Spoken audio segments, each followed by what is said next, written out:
Meet the ప్రెస్లో ఎన్నికలకు ముందు పీసీసీ చీఫ్గా ఒక హామీ ఇచ్చారు. 100 రోజుల పాలనలో సంబంధించి అన్ని అభివృద్ధి సంక్షేమం మీ విజన్ చెప్పారు. ఇదే హాల్లో నేనే ఆ ప్రశ్న అడిగా. సామాజిక తెలంగాణకి కాంగ్రెస్ పార్టీ కట్టుబడి ఉంటుంది అని చెప్పారు. ఇప్పటి వరకు మీరు సోషల్ మీడియాలో చూసుంటారు. ఇప్పటి వరకు మీరు చేసినటువంటి రిక్రూట్మెంట్లు, మీరు చేసినటువంటి పోస్టింగ్లు అన్నిటిని కూడా ఆ ఈక్వేషన్ని పాటించలేదని మీ సీఎంఓలో కానీ, రీసెంట్గా ఇచ్చినటువంటి కార్పొరేషన్లో కానీ ఆ సామాజిక సమతుల్యత పాటించలేదనే విమర్శ ఉంది. ఆ సామాజిక సమతుల్యతని కంటిన్యూ చేస్తారా, ఎట్లా చేస్తారు? విమర్శ కోసం విమర్శ చేసే వాళ్ళ గురించి పెద్దగా మనం విశ్లేషించాల్సిన అవసరం లేదు. నా పేషీనే తీసుకుంటే ఒక బ్రాహ్మిన్, ఒక ముస్లిం, ఒక దళిత్, ఒక ఓబీసీ, 2 రెడ్లు, అదేవిధంగా 4 ప్రభుత్వ ప్రత్యేక సలహాదారులుగా తీసుకుంటే ఒక ముస్లిం, ఒక దళిత్, ఒక రెడ్డి, ఒక బ్రాహ్మిన్. అట్లనే కార్పొరేషన్ చైర్మన్లు కూడా ఎన్నో ఎంబీసీ కులాల నుంచి మొదలు పెడితే ప్రతి వాళ్ళకి అధికారులను కూడా మీరు తీసుకోండి, చీఫ్ సెక్రటరీ నుంచి ప్రిన్సిపల్ సెక్రటరీల వరకు. మీరు 100 నిర్ణయాలు తీసినప్పుడు దాంట్లో ఒక 10 పేర్లు సపరేట్ చేసి ఒకవేళ మీరు చూసుకుంటే మీకు తెలుస్తుంది. ఆనాడు మంత్రివర్గంలో ఒక్కొక్కరు ఎంతమంది ఉన్నారు, ఈరోజు మా మంత్రివర్గంలో 12 మందిలో ఎన్ని సామాజిక వర్గాలకు మేము అవకాశం ఇచ్చినామో ఒకసారి విశ్లేషిస్తే తెలుస్తుంది. నేనేమంటున్నానంటే సోషల్ మీడియాలో ఉద్దేశపూర్వకమైన వాళ్ళు పెట్టే వాటి ప్రభావితానికి మీరు కూడా లోనైతే కొంచెం ప్రమాదము. తీసుకుంటున్న నిర్ణయాలు ప్రతిరోజు మీ ముందుకే వస్తున్నాయి, వాటన్నిటిని కూడా మీరు విశ్లేషించుకోండి. సామాజిక న్యాయమే కాంగ్రెస్ పార్టీ వేదిక. ఈ పార్టీ సామాజిక న్యాయానికి మారుపేరు. 4 ఎమ్మెల్సీలు ఇచ్చినాం మేము, ఒక వెలమ, ఒక బీసీ, ఒక ముస్లిం, ఒక రెడ్డి. ఇంతకంటే ప్రభుత్వం తీసుకున్న నిర్ణయాలలో ఉమ్మడి రాష్ట్రంలో కానీ లేకపోతే తెలంగాణ రాష్ట్రంలో కానీ ఎప్పుడైనా మీరు ఒకసారి విశ్లేషించండి. కాబట్టి సామాజిక న్యాయం అనేది కాంగ్రెస్ పార్టీ ప్రాథమిక ఆలోచన. ఎవరికి ఎలాంటి ఆలోచనలు శశబిషలు అక్కర్లేదు, సంపూర్ణంగా వాటిని అమలు చేస్తాము.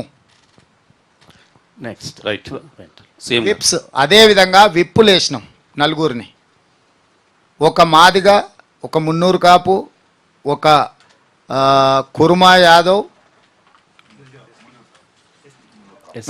ఎస్టీ, రామచంద్ర నాయక్, బెల్లయ్య, ఐలయ్య, అదేవిధంగా అడ్లూరి లక్ష్మణ్, ఆది శ్రీనివాస్. ఇందులో ఎవరైనా అప్పర్ కాస్ట్ వాళ్ళు ఉన్నరా? స్పీకర్ మీరు చూసిండ్రు కదా ఎవరున్నారో. సో మమ్మల్ని ఎవ్వరు వేలెత్తి చూపే పరిస్థితే ఉత్పన్నం కాదు. చాలా పకడ్బందీగా ప్రతి నిర్ణయంలో సామాజిక సమతుల్యతను పాటించే బాధ్యత కాంగ్రెస్ పార్టీ తీసుకుంటుంది. రాజ్యసభ కూడా 2 ఇస్తే ఒక కమ్మ, ఒక యాదవ్కి ఇచ్చినాము. కాబట్టి పనిగట్టుకొని ప్రభుత్వం మీద బురద జల్లాలి, వాళ్ళ దుర్దంతా మా దగ్గర తీర్చుకోవాలి మాతోని అని కొంతమంది అనుకుంటే వాళ్ళ పట్ల మనం జాలి పడతాం తప్ప మన నిర్ణయాలలో లోపం లేదు. రైట్. ముఖ్యమంత్రి గారు, సీఎం గారు ఇక్కడ గోపరాజు, న్యూస్ 360 నుంచి. మీరు ఇందాక అన్నారు కలుపు మొక్కల్ని ఏరేస్తాను, లేకపోతే మిగతా వాటిలన్నింటిని కూడా బయట పెడతామని. అయితే దీనికి సంబంధించి 100 రోజుల పాలనలో మీరు ఎంత బాగా చేశారో విశ్లేషణ చెప్పారు. అయితే ఈ 100 రోజుల పాలనలో గత ప్రభుత్వంలో చేసిన అవినీతి ఎన్ని కోట్లు బయటపడ్డాయి, దీనికి సంబంధించిన పేపర్ ఏమైనా బయట పెడతారా? ఈ 100 రోజుల పాలనలో ఓవైపు సంక్షేమం, అభివృద్ధి, పరిపాలనతో పాటు రోజు కొద్దీ తొవ్విన కొద్దీ అవినీతి బయటకు వస్తుంది. దీనికి సంబంధించి ఏమైనా డిస్ప్లే చేస్తారంటే ప్రజలకి, రాష్ట్ర ప్రజలకు కూడా తెలియాలి కదా, ఎంత అవినీతి సొమ్ము బయటపడింది, ఎంత అవినీతి పాల్పడ్డారు అనే దాని విషయం మీద ఏమైనా చెప్తారా? ఇప్పుడు 100 కోట్లని మీరు పరిమితి చేసి వాళ్ళని కాపాడే ప్రయత్నం చేసే పని చేయకండి. 1000 కోట్లకు పోయింది వాళ్ళ అవినీతి. దానికి సంబంధించి జ్యుడిషియల్ ఎంక్వైరీస్ ఆర్డర్ చేసినాం, విజిలెన్స్ అండ్ ఎన్ఫోర్స్మెంట్ ఆర్డర్ చేసినాం, ఏసీబీ ఆర్డర్ చేసినాం. ఆ విచారణ సంస్థలు విచారణ చేసి పూర్తి నివేదికలు ఇచ్చినప్పుడే అది ఎన్ని 1000 కోట్లకు చేరింది అనేది ప్రకటిస్తాము. అక్రమాలకు పాల్పడ్డ వాళ్ళని ఎవరిని వదలలే, మీరు చూస్తూనే ఉన్నారు. ఇంతకుముందు ఏసీబీ అనేది ఎక్కడుందో మీకు కానీ తెలంగాణ ప్రజలకు కానీ తెలియదు. ఈరోజు రాష్ట్రం నలుమూలలో జరుగుతున్న విధానాలు, అదేవిధంగా అవినీతికి సంబంధించి శాసనసభలోనే చర్చ చేసి జ్యుడిషియల్ ఎంక్వైరీ చేసినాం, జడ్జిల నియామకాలు కూడా జరిగిపోయినాయి. విజిలెన్స్ అండ్ ఎన్ఫోర్స్మెంట్ వాటి మీద ఇచ్చినామో మీరు చూసినారు.